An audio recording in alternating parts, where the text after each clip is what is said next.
So I went ahead and laid out all the parts, like the pictures, just to see what we have here. And it comes with the hardware, which it looks okay. It comes with directions to show you how to put all this together, but it's pretty self-explanatory once you start doing it. But I was pretty impressed by the thickness. You know, I got this for like 86 bucks. So what you gotta do is take your shocks loose and pull them out. That's what I did. And as you can see, your brackets will interfere with the wiring, so you're gonna have to pop that loose. You just pull down on it. That's all I did with mine. It's pretty self-explanatory. The plate just sandwiches together more or less. I'll give you guys a better view of it here.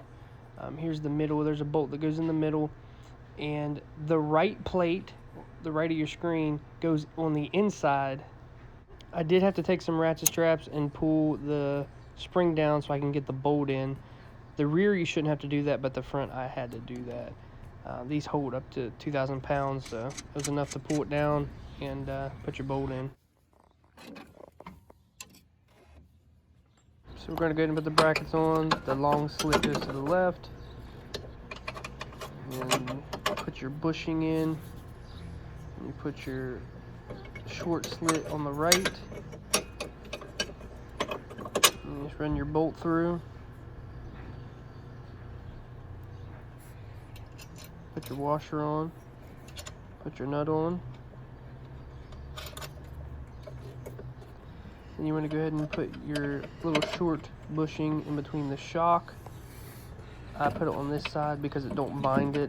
It kind of sets naturally that way.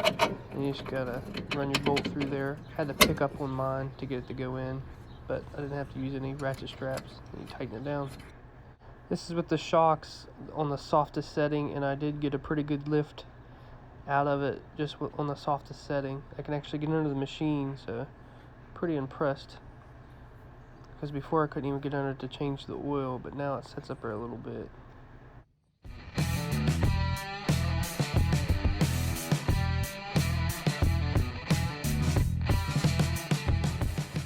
Actually got a lot of lift out of that bracket lift. I can crawl under that thing now and change the oil. I couldn't do that before. Here's the kicker. I know it's going to settle a little bit. I've been riding around. It's settled a little bit, but not a whole lot. I got these shocks on the lowest settings, okay? So it's actually a pretty comfortable ride. Another thing is you gotta watch not more or less your front, but your rear. For some reason, the axles are different. Now they're kind of like this from the factory, and yes, that's normal. But they're kind of at an angle from factory anyway. But after it settles, I'll probably click this up one notch. Okay, just one more notch. Other than that, it'll lift it up a little bit more. You can definitely get 3 inches out of this if you wanted to, because look at that.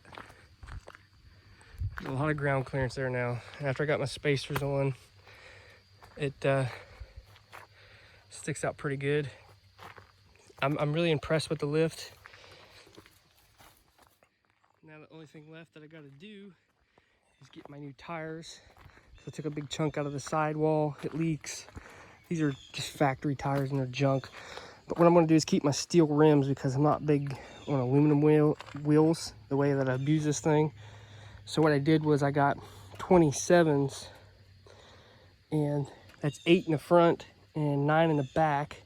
So I got 9s for front and back. So 27s, one size bigger, and they're going to be this wide all the way around. So it'll make it look way better. People keep asking me, does this thing bump steer real bad off-road? And the answer to that is yes and no. If you don't lift it, it will bump steer a lot more.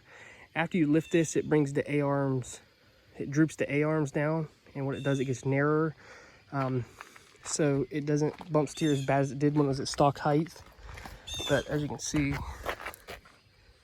it sticks out a little bit.